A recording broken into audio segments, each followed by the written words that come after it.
Have you ever thought about starting your own podcast? I know I did for several years before I actually started. I had so many questions. How do I record? Do I need a fancy microphone? Do I need expensive cameras? Do I need to hire somebody? Do I need editing software?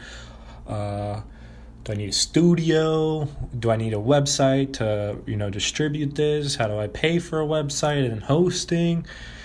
How do I get people to listen? How do I make money? And I struggle with this, and all those questions are the reason why it took me forever to just start. And the awesome thing is that Anchor solves all these questions. They answer all these questions. It's a one-stop shop for recording, hosting, and distributing your podcast. Best of all, it's 100% free and ridiculously easy to use. It's ridiculous. And now, Anchor can match you with great sponsors who want to advertise on your podcast. That means you can get paid to podcast right away. In fact, that's what I'm doing right now by reading this ad. I'm just in my third episode in, and this is my first ad, and they're giving me $10 for this ad. It's only $10, but it's a start, and it will lead to more. So if you always wanted to start a podcast and aim to make money doing it, go to anchor.fm/start. That's anchor.fm/start in order to join me and the diverse community of podcasters already using Anchor. Can't wait to hear you. Hey there, Kyle Hyde Club. It's Kyle. So FYI, this is going to be the first MMA inclusive episode that I do. Plan is to talk about upcoming UFC events, probably the week before and then week after they happen. Just preview and I guess post view of the fights. I guess just first a little background how I became a fan and started being so obsessed with this sport, even though I don't fight myself. I don't really want to because I don't want to get punched in the face or in the head. I don't need any more brain damage. But I guess it really started back my freshman year at college, which was, I don't even know, 6 or 7 years ago now. And, just my spare time, I found Joe Rogan's podcast. And back then, those years ago, it was more than half his guests were pretty much just fighters and fighting coaches or strength and conditioning coaches or what have you. Those were mainly his guests in the beginning. So I would listen to it, and, he talked to fighters, and most of them I didn't know at the time, but I knew a name here or there, or I seen them in UFC. And even though I didn't understand the technical terms they were talking about or anything like that, it was really interesting how they broke down the game, their strategies going into it, depending on the different type of style of opponents, between striker, grappler, wrestler, jiu-jitsu guy, judo, karate, what have you. The list goes on and on. It made me realize that these guys aren't just dumb brutes that are, just going out there trying to smash people. A lot of these guys, I'd say most, are pretty cerebral fighters, and then they go in there with the purpose and a strategy to try to dismantle another human being, while that human being is also trying to do the same to you. So just listening to them talk about it and not even watching fights was very interesting, and then they talk about other things in their personal life and their background, so then you get to know, these are actually just people like you or I. Just because they fight in a metal cage doesn't mean, they're immortal or they're not human or don't have emotions. So that was pretty cool. And that's, I guess, how I first started watching fighting in the UFC. The UFC is the big name. I've been to some fights with, at my buddy's house. His dad would purchase them and be like, hey, he's purchasing us for friends. Come over, we're not have to pay anything. We can just get drunk, it was awesome. So we did a couple of those, and it was fun. It was always fun watching them.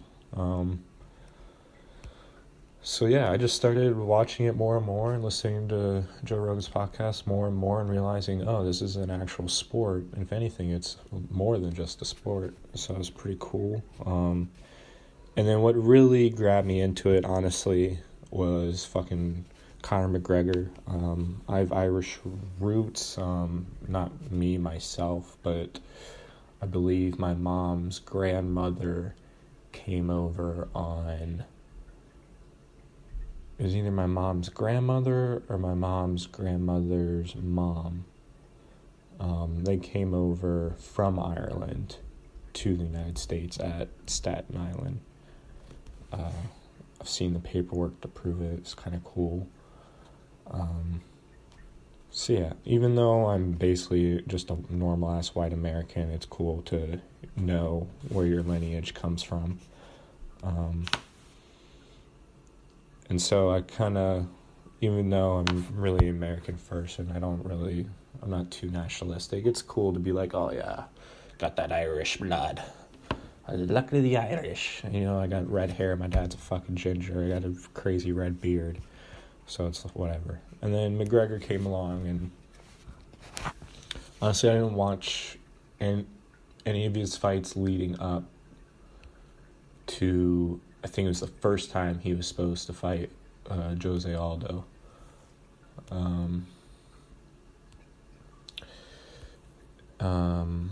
And I believe, I was watching that, but he got hurt,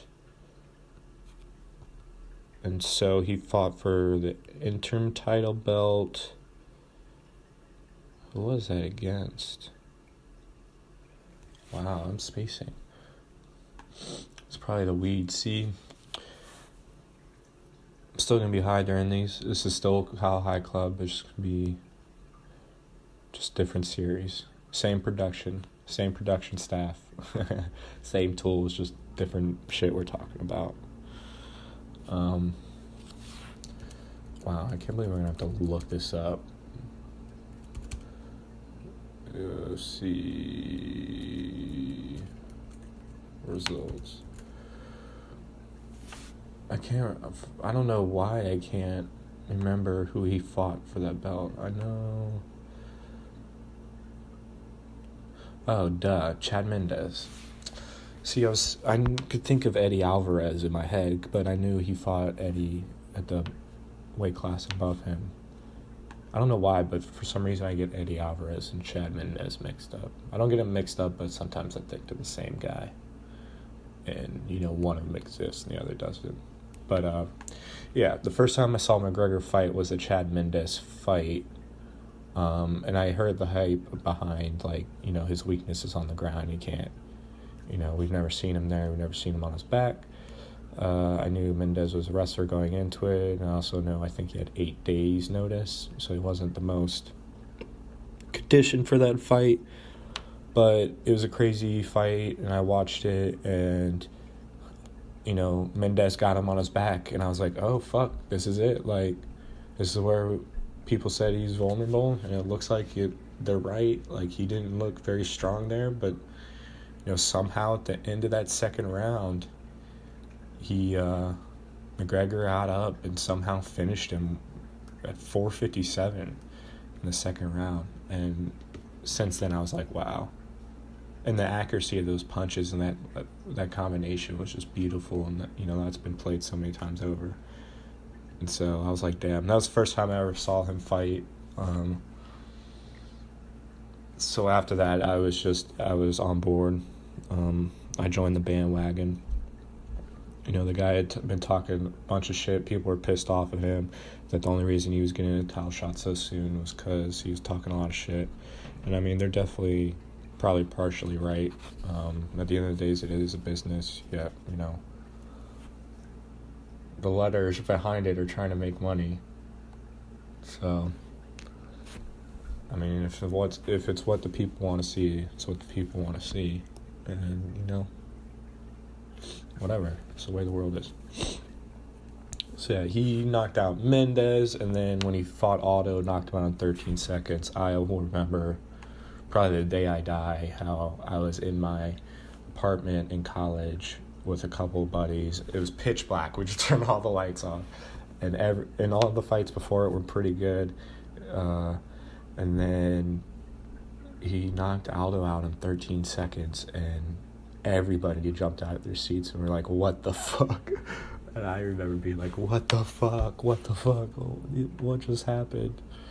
And that was crazy. So I was even more on board, even more on his nuts. And then he messed up Alvarez as well. I forget how he knocked him out. But and then he won 2 belts. First guy ever to simultaneously hold 2 belts. And then the man fucking fought Floyd Mayweather, got everyone to buy into that BS, and then got his ass destroyed by Khabib. But either way, he made a shit ton of money. He's a star. I don't know what he's going to do next. Don't care. I don't care if he retires. I'd like to see him fight again and avenge himself. But, he's made enough money. But, he really drew me in further. The stardom of him just, and I'm sure for a bunch of people, made them like, oh, okay, like, this is a real sport. Like, this guy's a legit, fucking star.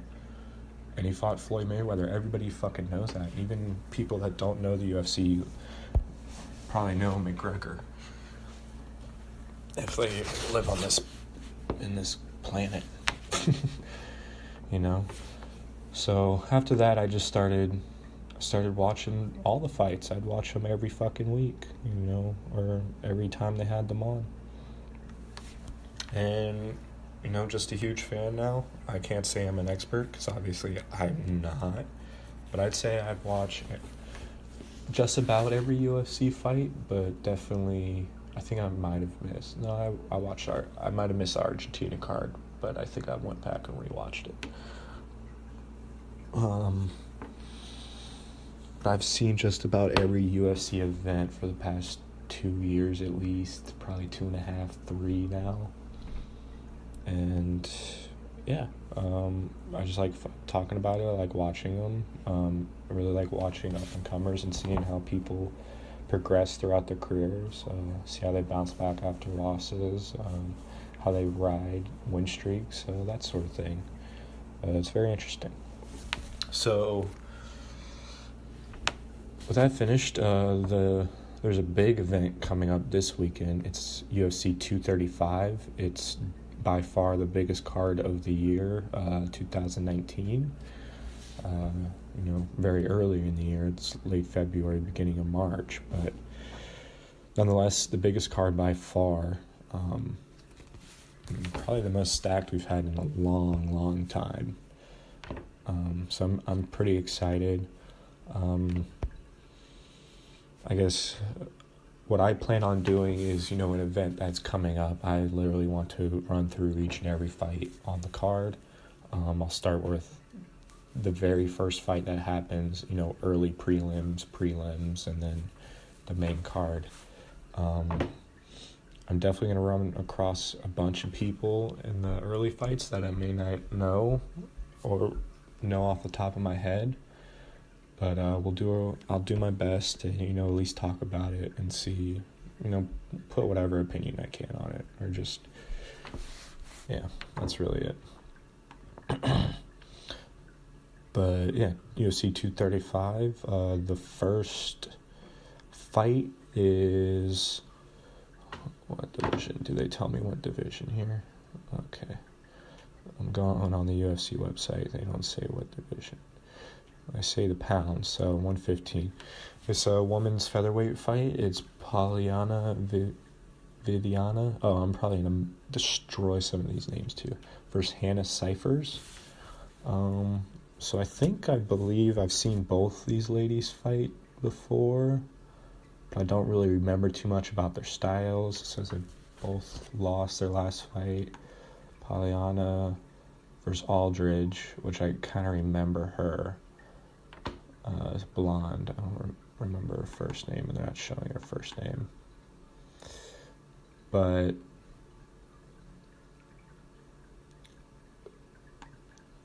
she looked like a legit fighter, I guess. I honestly don't remember too much. She's pretty cute. Hannah Cipher is also cute as well. Who did she fight? She fought Barber. I think Macy Barber, who I think is a fucking amazing. Yeah, she got knocked out. I believe it's Macy Barber. But Macy Barber's, I think, will be a legit star someday. I don't know about star, but she definitely has what it takes. Like, she seemed fucking, first off, really fucking good. And she's just pretty attractive. I think she's young. I think she's 20 years old, which is insane. She looked like a very exciting fighter. But, yeah, versus Polyana versus Hannah Cyphers, I don't know what's going to happen. I don't know too much about them. 5'5" versus 5'1". Polyana has the advantage, 67-inch reach to 63, so 4-inch reach advantage. I'll probably play a role. And I think she was probably the most athletic fighter. If I had to go with somebody, I'd probably pick her. But again, I don't really remember their fight too much. Their last fight's too much. But I believe I remember watching them.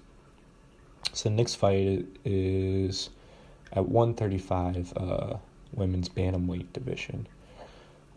Gina Mazzani versus Macy Chiasson. I don't know if I've seen Gina Mazzani fight before. She's got cool purple hair. You know, she's pretty attractive as well. Let's see. She lost a decision versus Landsberg, her last fight. She lost to Sarah McMahon back in February 2017, so 2 years ago. Fought Yanan, some Asian lady. And then Landsberg. So her last fight was a loss. And then Macy Chiasson. I know I've seen this girl fight before. I remember her haircut and her tattoos. I think she was pretty fucking good. It says she's undefeated. Yeah. They don't give it right away. I actually have to go to the player profile. That's so dumb. I think she's 4-0. Oh, she was on the Ultimate Fighter season finale. Oh, okay. So that's where I probably saw her from. And she won by submission. I think she looked pretty good. Yeah, rear naked choke. She's got, 5-inch height advantage and 4-inch reach advantage. I'd probably have to go with her, but fight's a fight. The next fight is Edmund Shabazan versus Charles Kid Dynamite Bird. Oh, I should start saying their nicknames. I fucked up. So they don't even have a picture of Edmund Shabazian on the UFC website. So I don't know who he is. It says he's from the United States. Yeah, I'm assuming this would be his first fight in the UFC. I guess I'll look at his pro profile real quick. But I feel like I've seen Charles Bird before, but I don't know who against. Kid Dynamite, that's a cool nickname, but I feel like you should get some more wins. Oh, he fought Stewart, Darren Stewart. He lost versus him. And that might have been, he got knocked out. I can't remember him being knocked out, which I guess isn't good. But Edmund Shabazan, they have a picture, the Golden Boy, that's his nickname. And you know, this is the middleweight division. He fought Stewart as well. In the Ultimate Fighter season finale, and he beat him. So this guy Edmund beat the guy that Charles Bird last fought and got knocked out by. So I guess I'd have to go with Edmund Shabazian. You know what? Also, what I'm going to do while I do this is put up the odds for these fights. I like to bet a little bit. I don't bet too much. I just bet like $5 or $10 here or there. It's real pansy shit. But yeah, let's I want to see what these odds are too.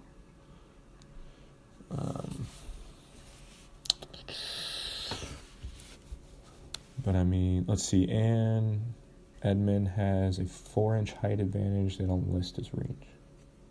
Okay. So UFC hasn't measured this guy at all.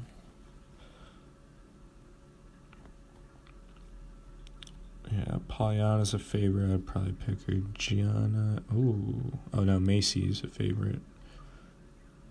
Edmund's the favorite. 135 to 115. I guess that makes sense. Alright, so that ends the early prelims. The next fight is... wow.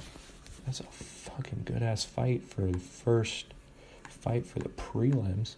It's fucking Diego Nightmare Sanchez versus fucking Mickey Gall.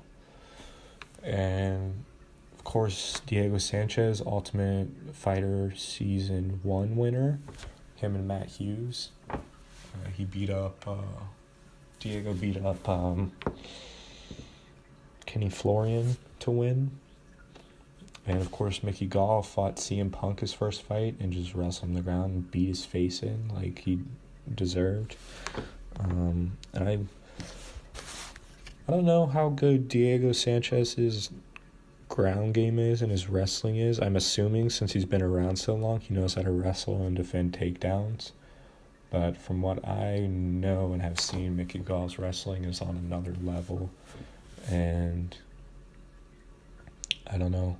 I know Diego's scrappy and he can knock you out in any second. But I feel like Mickey Gall will probably take this in a grappling match, a wrestling match against the cage.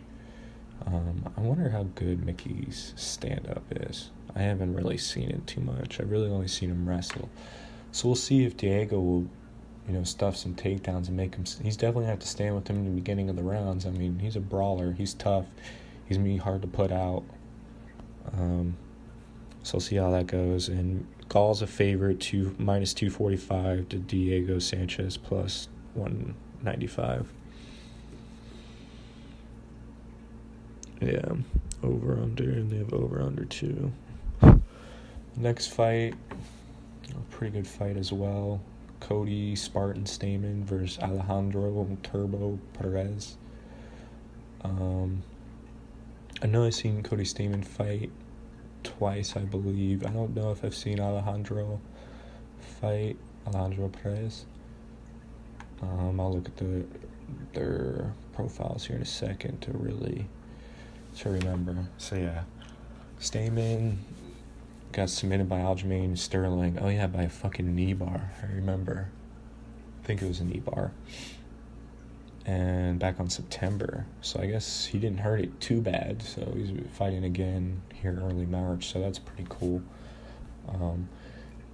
And Stamen beat Brian Caraway before that in decision. I remember watching that. That was a good fight.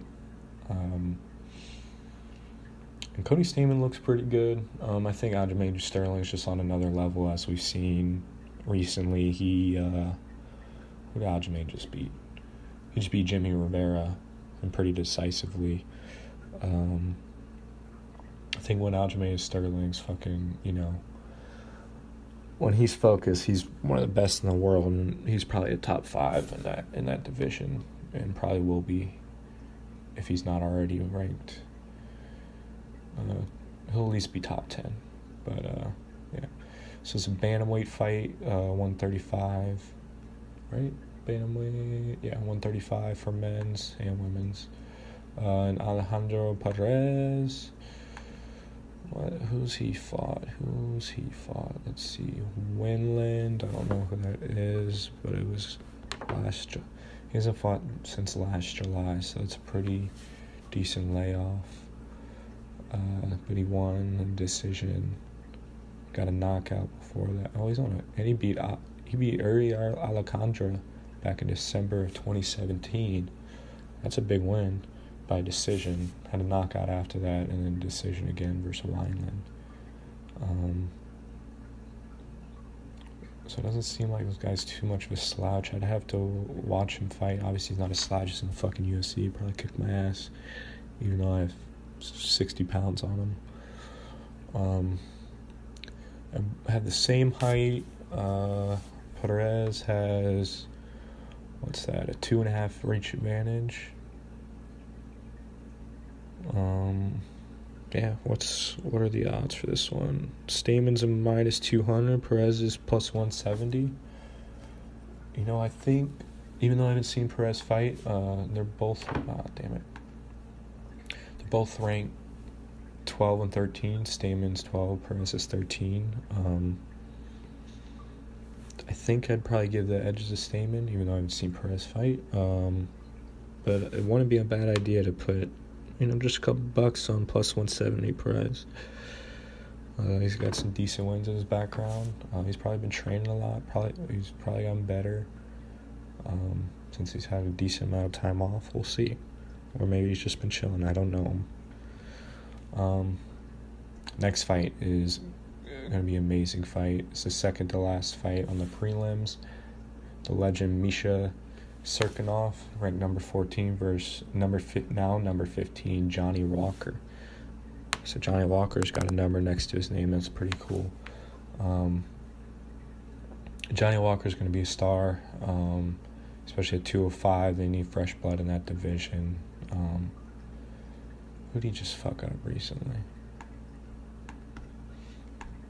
I have to look all this up because I forget. I've already seen too many fights, and I've only been watching this closely for 2 years, and I forget. He fought Ledet and Khalil Roundtree. They don't have a... Wow, he KO'd Ledet in the first round in 16 seconds. I remember watching him on, I think, the Contender Series. And, yeah, dude's good. And he fucking fought him for February 2nd. He's about to fight on, March 2nd? So he's fighting literally a month later. He's fine. He's not going to do that in 16 seconds. It's fucking Misha Serkinov. I believe he's got a pretty good ground game. But I don't know. I'm thinking, don't hope for somebody to lose, but I kind of want Johnny Walker to win just because I think he could be, one of these next generation guys that, fights for that belt, and maybe one day, against John Jones, who also fights in this card. We'll get to that later. I've said him before, I don't know if anybody could beat John Jones, but I'm not saying Johnny Walker could, but who knows? 5 years from now, that'd be an amazing fight. We'll see. A lot of ifs there. So, but Johnny Walker's a minus 150 favorite. Misha Serkinov's plus 130. Over under at 1.5. A lot of people have it under 1.5. I don't know. I might go. I don't know. Misha's real tough. I might take that over 1.5 rounds plus 140. So he's got to survive 2 rounds, or both guys have to survive 2 rounds, so they have to make it to the third. I don't know. That's risky. But that's why it's betting, guys, and that's why it's plus. And to close out the prelims is an amazing fight. Can't wait. We got Jeremy Stephens versus Zabit Magomedsharipov. I believe that's how you say it, or close to it. Zabit Magomedsharipov. It's the best I'm going to get at it. They got Stephens number 6, Zabit number 13. And while I like Jeremy Stephens, he's been on Joe Rogan's podcast, and he seems like a pretty decent guy.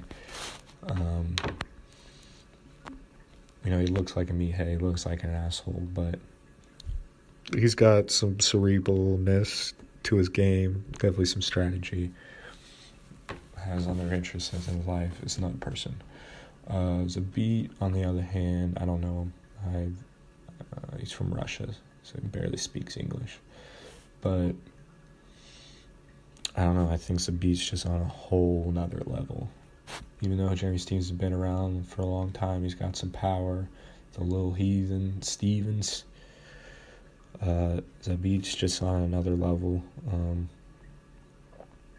And I think it's a shame that he's ranked only number 13 at 145. I guess 145 is kind of stacked. But I think he'll probably beat up Stevens. I think he probably gets it done quickly, within 2 rounds maybe. I don't know. Stevens probably hard to finish. But let's see, who do they last? Let's go to who each of these guys last fought. Nice. I still have fucking half an hour to talk about fights. I thought I'd not have enough time to go through every single fight. But I still got half an hour. I'm hype. Trying to keep these within an hour because, I got other things to do. I'm not getting paid for these, obviously. So, yeah. Oh, yeah, Stevens got fucked up by Aldo in the first round. But Aldo's on a whole nother level. That's what I'm saying. I don't think Stevens is that upper echelon level. I don't think he's top 5 guy. Probably top 10. But I think Zabit is quite possibly top 5 guy. And if he wins this fight, he should be ranked top 5, at least top 10. At least, no minimum than 10, but he should at least be top 7. Jeremy Stevens did beat up Josh Emmett a fight before that, and I think Doohoo Choi, 2 very excellent fighters, 2 top 15 guys in my opinion. So the guy's a fighter. He's a legit fighter. He's been doing this for a while for a reason. So you can't count him out. So, what are the odds? The beats minus 245 and Jeremy Stevens plus 195. Even though I think, honestly, I'm not surprised the odds are a little bigger. But it's because Stevens is so tough and he's such a legit guy. It's tough not to wager anything on this. So Zabit just fought Brandon Davis. I forgot who he was supposed to fight initially, but they got hurt and Brandon Davis stepped in within like a week notice. And he also lost by getting, Zabit won by a fucking knee bar, I believe, and he might have fucked up Brandon Davis's knee. I can't remember. And before that, it was Zabit versus Kyle Bochniak, which was a crazy fight.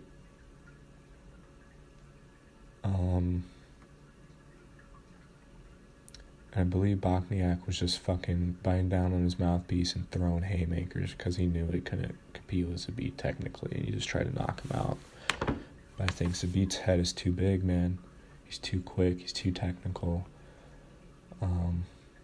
I love when guys prove me wrong. I love betting on the underdogs. I really only bet, if I ever bet on fights, I really only bet on underdogs because that's where you make your money. It just makes sense. Yeah, that's close out the prelims. Get a sip of coffee real quick. Took too many rips before I started this. Let's be a little more lucid here. Alright. And wow, the opener for the main card is fucking Cody No Love Garbrandt, number 2, former champion at 135, against Pedro Munoz.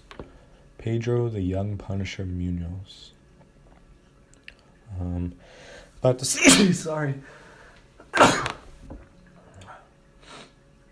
It makes for great podcasting, just sneezing everywhere. Yeah, Cody lost his last 2 fights versus the current champ at 135, TJ Dillashaw. And both times, Cody hurt him. And I think he's a more technical boxer. He has better boxing. He's probably quicker with his boxing, too. And that showed in, I think, both fights because they... and it definitely showed in the Dominic Cruz fight. And Dominic Cruz is fucking quick. And he just kind of toyed with him. But Garbrandt had Dillashaw both those fights. He had him hurt. But then, once he had him hurt, he started swinging too hard.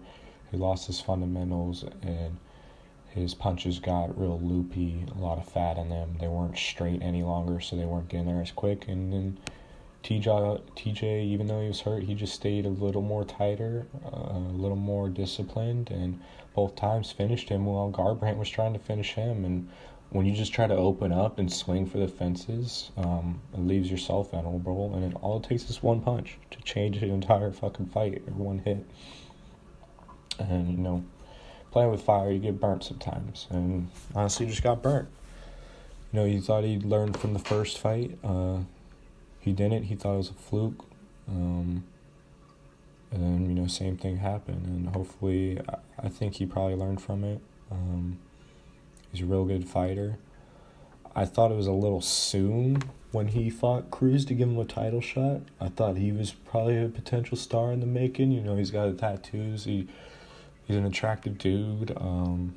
He talks well. He's a young guy. But I thought it was a little too soon, and he proved me wrong and fucking ran circles around Dominic Cruz. It was a competitive fight for sure. It's not like Cruz didn't have his moments. But, he was literally taunting him in the ring, and Cody was. And he looked fucking real impressive. And I was like, well, damn, this might be the next guy. But then, TJ silenced him real quick. TJ was the man. And then he lost for Cejudo. That's the fight game, though. You can't win them all. And then fucking Cody Garbrandt's number 2. He's fighting Pedro Munoz, who's fucking number 7, I believe. Number 9, which is crazy. He probably hasn't fought in a while. He hasn't fought since, I guess November. So that wasn't that long ago. But he fought Brian Caraway. I don't know if Caraway's a top 15 guy or not. He might be in that division.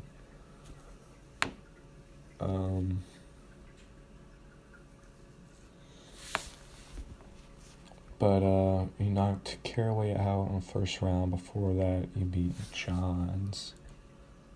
And he lost to John Dodson before that. It's a strange fight to give Garbrandt. I'd rather him see somebody higher in the rankings, but Munoz is a beast for sure. So it'll be a great fight to watch. We'll see if Cody can bounce back or not. What are the odds? Garbrandt's a favorite at -140. Blowing the camera because there's fucking beard on my phone. Sorry about that. Or blowing the camera, blowing into the microphone. Munoz is +120. I think I already said that. And I really think this is probably a pick'em fight. I would definitely give a slight edge to Garbrandt. But I wouldn't hate on the +120 bet. I wouldn't bet the house on it. But it's worth a little risk, I think. And then the next fight is Tisha the Tiny Tornado Torres versus Wei Li Zhang. Her nickname's Magnum. She's 18-1. Wow. I know who Tisha Torres is. I can't remember who she last fought, and I feel like I've heard the name Wei Li Zhang, but this is at 115 women's featherweight. Nothing better than burping in the microphone either. Like those coffee burps too. But Tisha Torres is number 7 in that division, and Zhang is 15. Tisha last fought fucking Joanna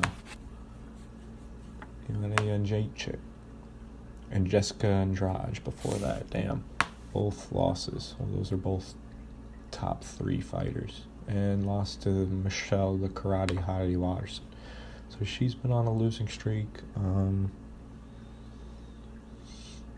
But she's a veteran fighter. She knows how to fight. She just fucking fought the killers of fucking women's MMA. Fucking Joanna's a beast. Jessica Andrade is a fucking beast, and I think she deserves a title shot versus Rose. I think so. That might be in the works or already finalized. I can't remember. Did you do that fight in Qatar Diba? I gotta look that up real quick.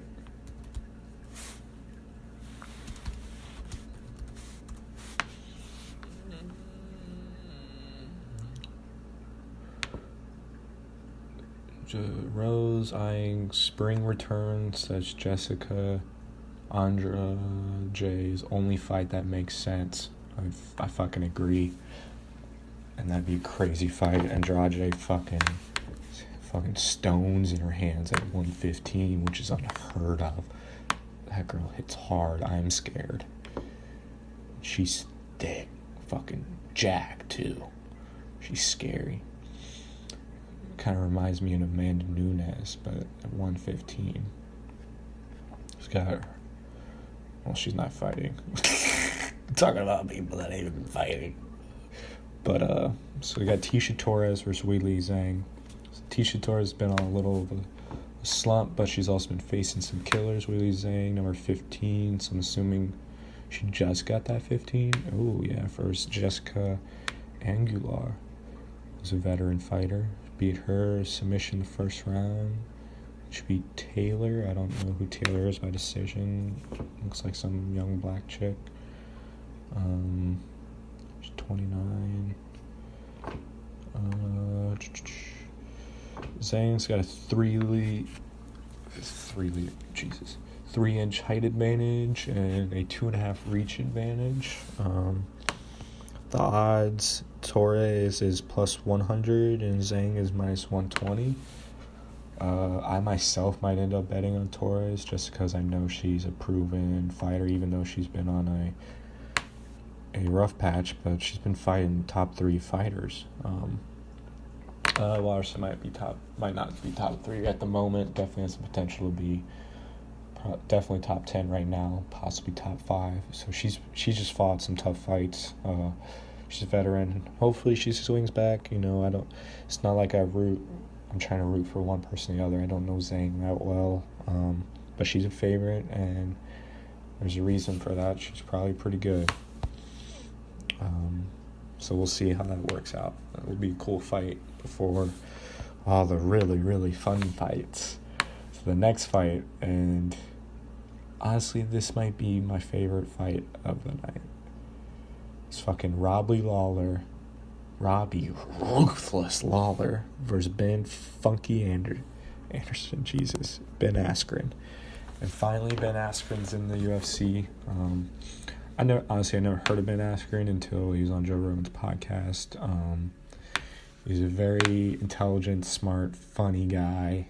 He trolls a lot on social media. He's calling out everybody in the UFC now. It's fucking awesome. He wants to fight everybody. He wants to prove that he's the best.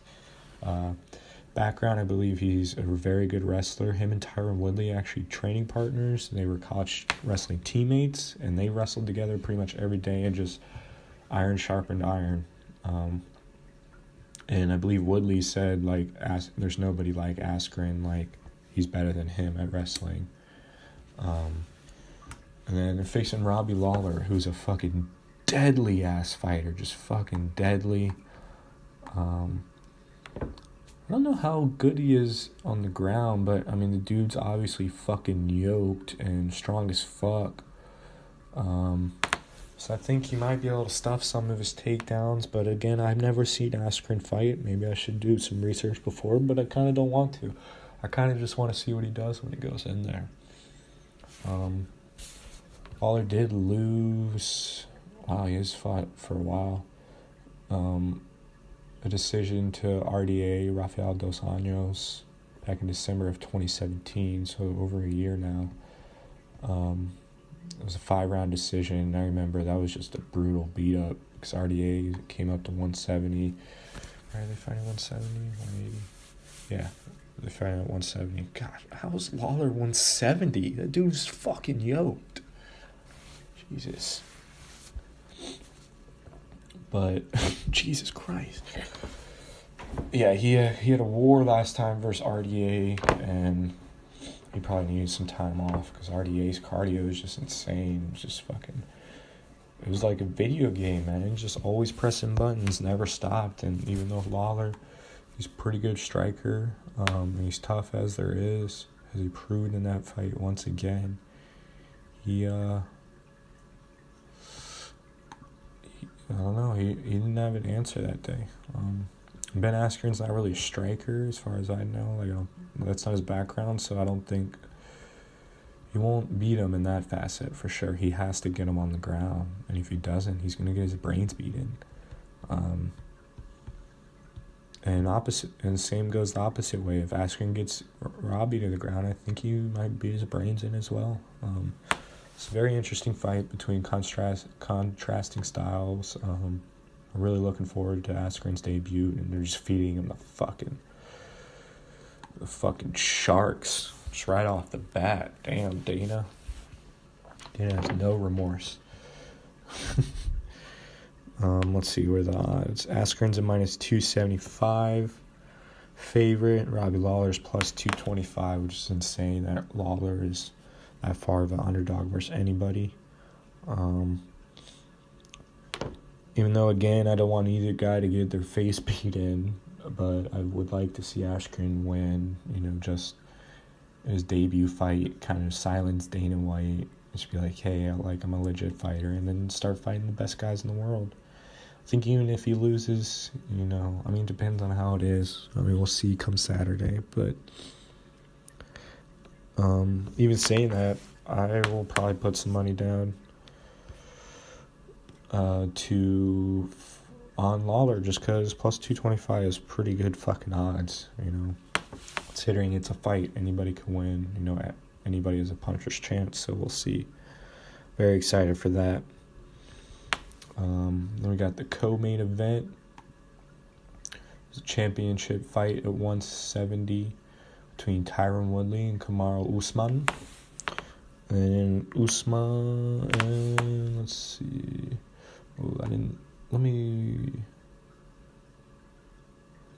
So Lawler and Askren both 5'11", and Lawler's got a 2-inch reach advantage. It's interesting. He might get caught with some punches as he goes in for those takedowns. We'll see. We'll see how that works. But he's been training with Woodley, who's one of the best at, using both of them. Using his striking and wrestling, so we'll see. And he seems like a very cerebral guy, and yeah, can't wait. How much time I got? 15 minutes, so I got 2 fights, 15 minutes. We'll see how this goes. So we got co-main event, Tyron Woodley versus Kamaru Usman. Usman's got a pretty big height advantage, 6 foot to 5'9". 3-inch height advantage, so it's not that much, but in fighting it's a lot. 2-inch reach advantage, even though Woodley has longer reach with his legs. Woodley, of course, is the champ. He's defended his belt several times in a row. Of course, fought Darren Till's last fight. Dropped him with a punch, got on top of him, beat his face in. Oh, he choked him out. He beat his face in and choked him out. He beat Damian Maia by decision, basically gave the blueprint on how to beat Maia, stay away from him, stuff all his takedowns and just punch him in the face. He fought Wonder Boy, twice before that, and even though some people said they were boring fights, that's how you got to fight them. Beat Robbie Lawler before that, beat Kelvin Gastelum before that, Kim, Rory McDonald, Carlos Condit. How many times has he defended his belt? Josh Koscheck. Okay, all those can't be title fights. I think he had the belt when him and Rory fought. Why would he fight Kim?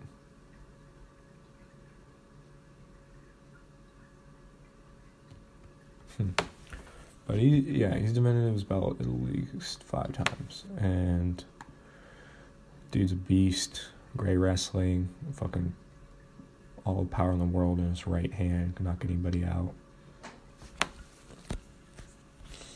Usman, very good wrestling as well. I believe he wrestled at Nebraska, a D2 school. He's from Nigeria. He's Nigerian Nightmare. He also beat Damian Maia. Beat RDA his fight before that. Just grabbed him, put him on the ground, wrestled him into a decision. And he beat Emil Meek before Maya. So he has some pretty good wins on him. And yeah, so let's see the. I already said the numbers for this, right? Yeah, I did. And I don't know. So the betting numbers: Usman's a plus 130 underdog. Woodley's a minus 150 favorite. I think Woodley will probably win. He's got an advantage in every department as far as technicality. I think he's a better wrestler, better striker. Usman's a little bigger than him, but Woodley's fought guys that are taller than him all the time. But he's just a fucking brick shit house. I'm very excited for that fight. 5 rounds since the champ fight and the co-main event, so that'll be cool. We'll see how it goes. And Usman got this fight, I believe, because Colby Covington was being a little bitch. Supposedly they offered Colby to fight Usman, but he said no. So then Usman fought RDA, and he won and looked really good. So they put him against Woodley, because Colby declined the fight, and he's still talking shit. But, bro, you just got to get in the cage, man. Interim belt is fake. Woodley's got the real belt. So see how that fight goes down come Saturday. Real excited.